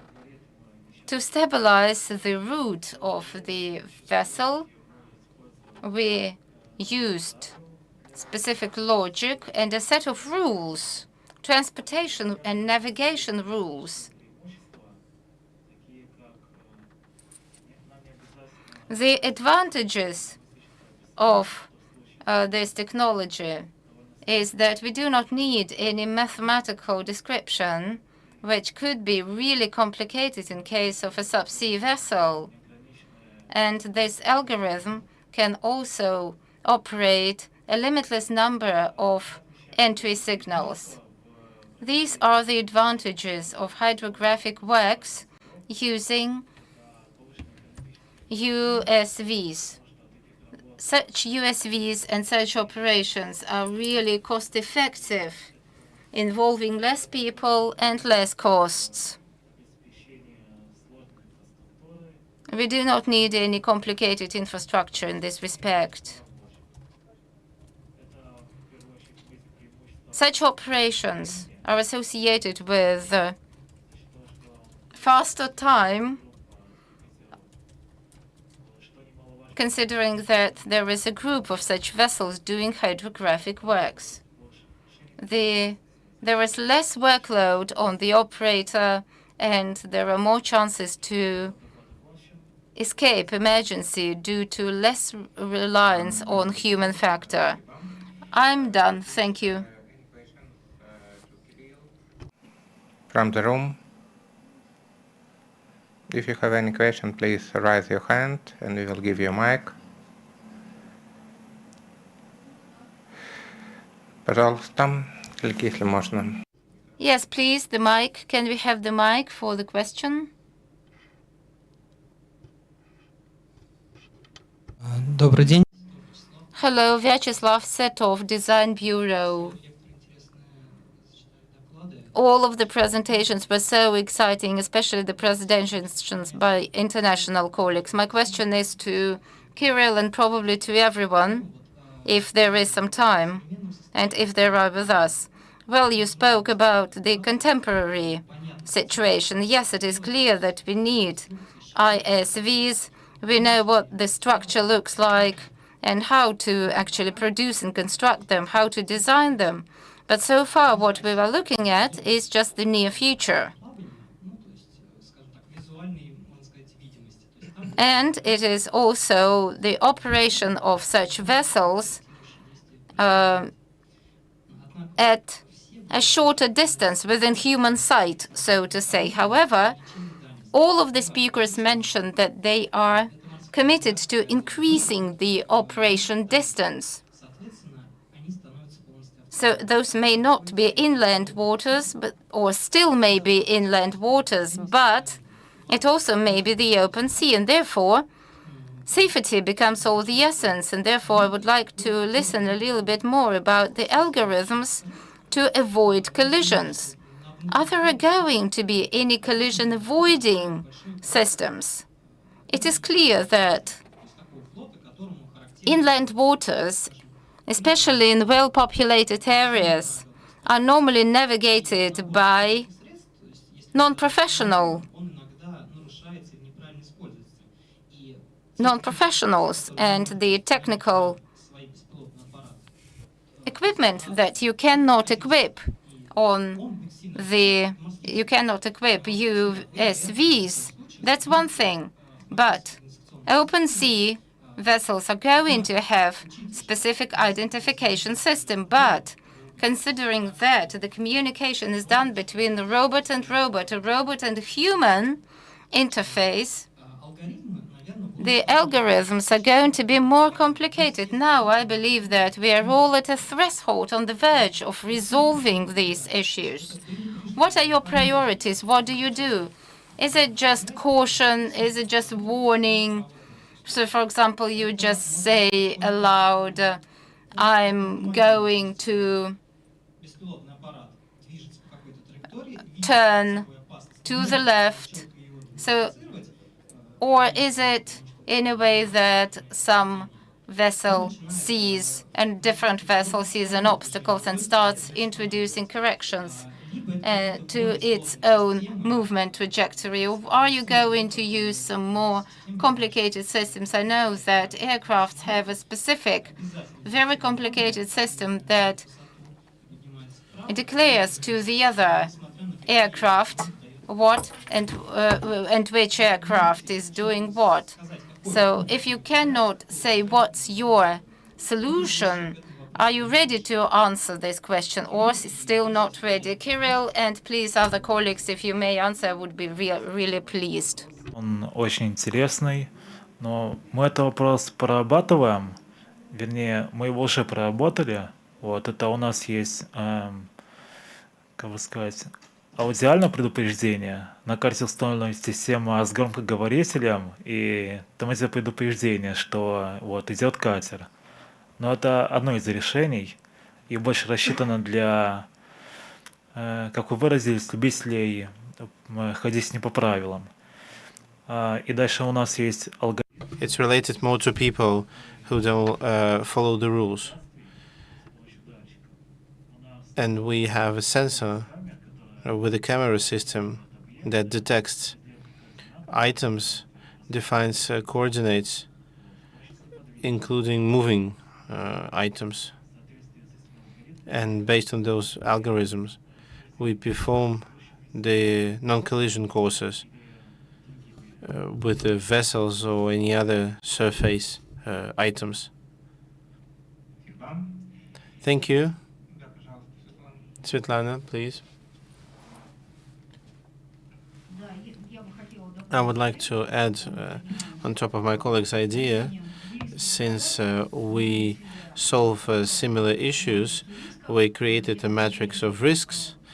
We defined the probability of each risk, issues, and how dangerous they are. Unfortunately, in this matrix, there's a column that defines dangers that are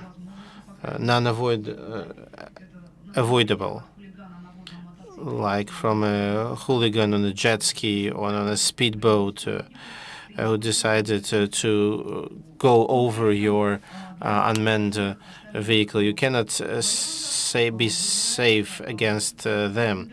But for all other options, we pick not one algorithm, but several algorithms, depending on the task. We identified the items. We defined the direction and the algorithms of action, like avoiding collision or any other actions. All those options are worked, and the combination of the options depending on the way that the item has been detected. For that, we use neural networks. So it has been implemented partially. Tesla already detects cyclists as human beings. It's business in progress, so work in progress. We can detect the shore, we can detect the vessel, we can identify continuous impediments, and based on the necessary branch of the algorithm, we define actions. Next speaker, Mr. Sewon Kim, Sejong University. Mr. Kim, could you please share your presentation? And here we come to process design of interaction between autonomous surface vessel and port. As we thank you. said at the very beginning, development and implementation of these technologies opens new aspects, and one of these aspects I'll be happy to hear from Mr. Kim. Mr. Kim, the floor is yours. Please share your presentation. Thank you for introduction, and good afternoon and all in the stage.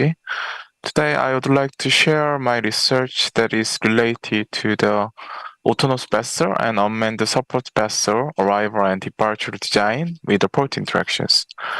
So this is one of some output of Korean government sponsored research that is to enhance some interaction between autonomous vessel and port infrastructures.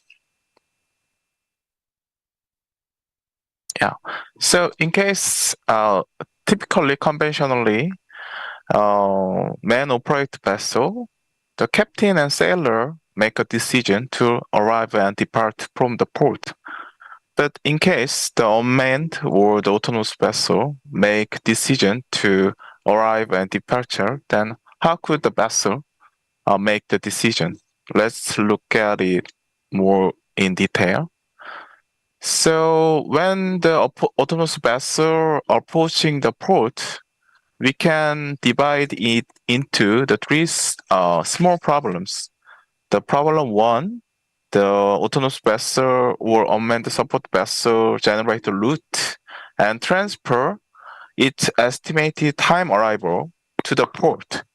Then, after the receiving the ETA of the autonomous vessel, then port make decide it is acceptable or not.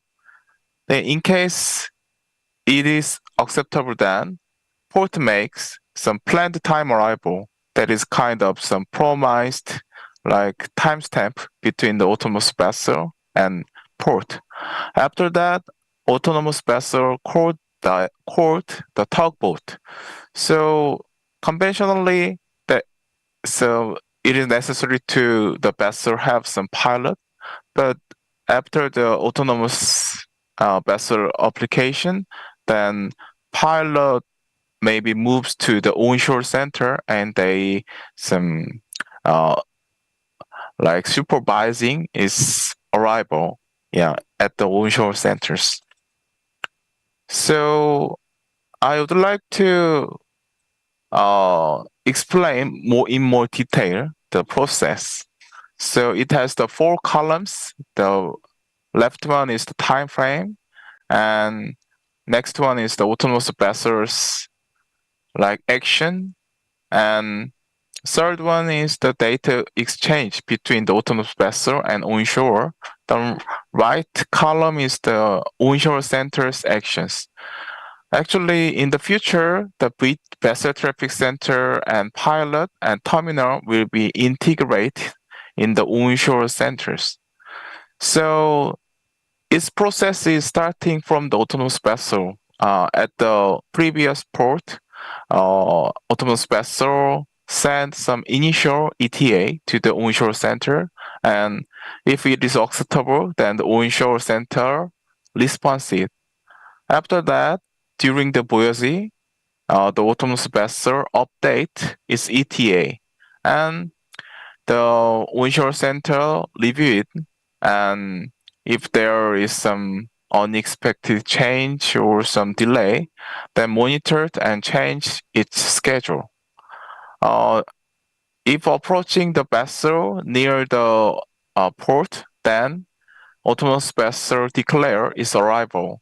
And after that, the government perceive, in case of Korea, the maritime and fishery using some platform that is register, treat the declaration of the arrival. After that, the quarantine process is conducted. After that, the reserve the tug. Then the birthing is the starting.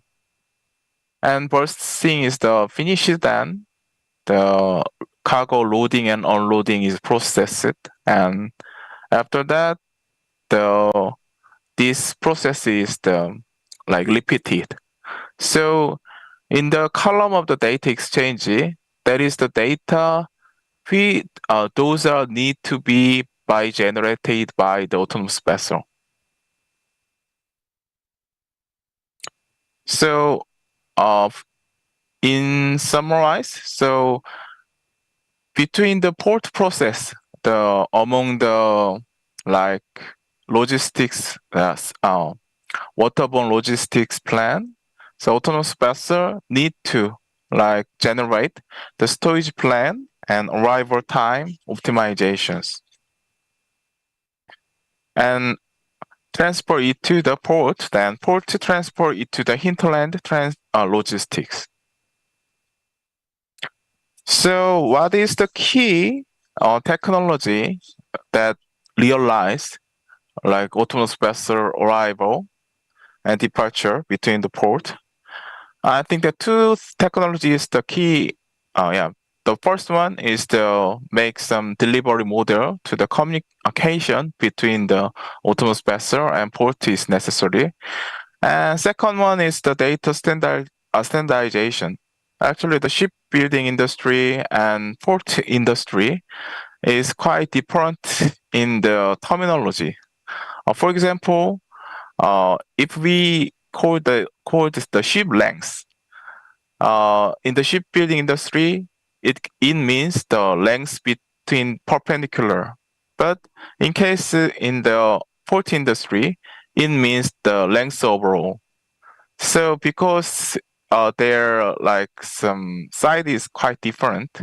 So if the vessel make arrival autonomously at the port, the standard data standardization is very important.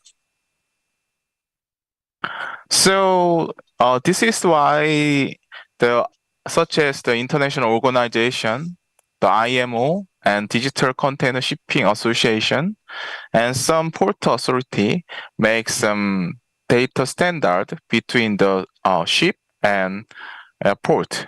So they already made some data standard for the arrival and departure process.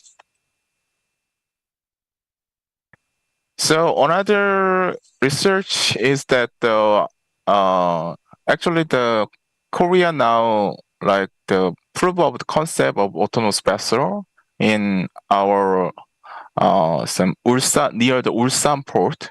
So I invented some method that is based on the AIS data, automatic identification data. Then when is the best time? Best time to arrive at the port. The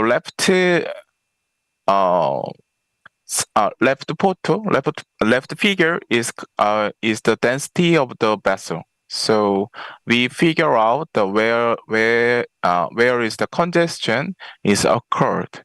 So the scheme is that the autonomous vessel approach the port, the escaping the congested time.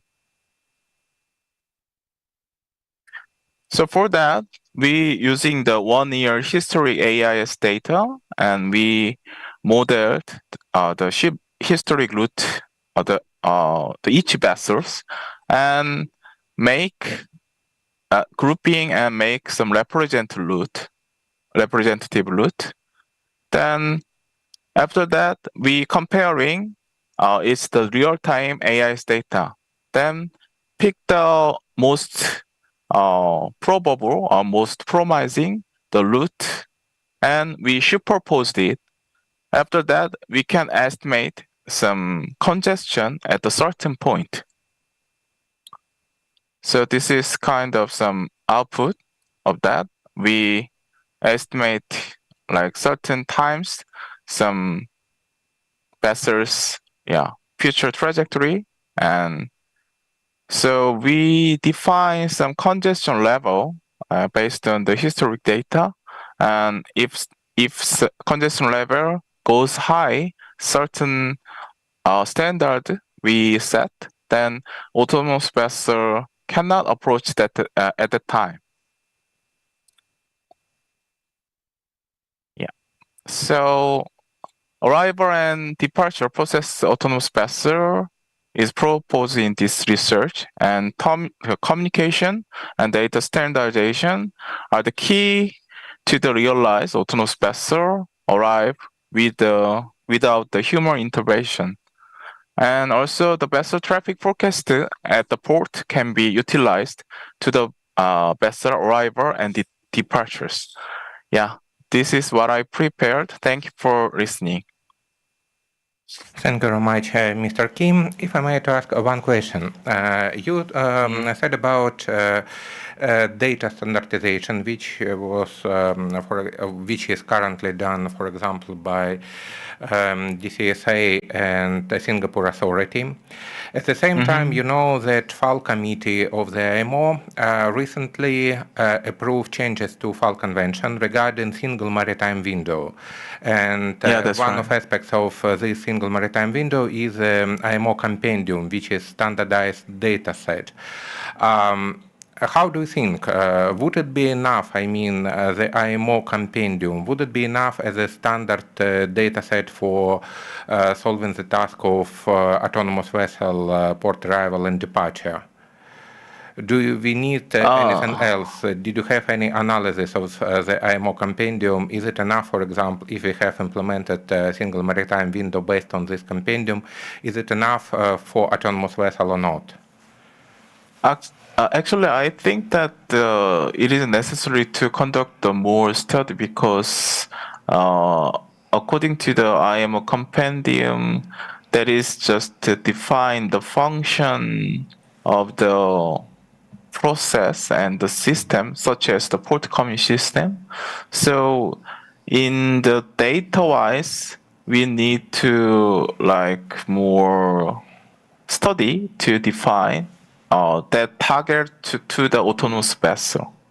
Actually, the IMO FAR compendium and single window that is just targeted to the smart vessel, so that is not for the unmanned surface vessel or the autonomous vessel.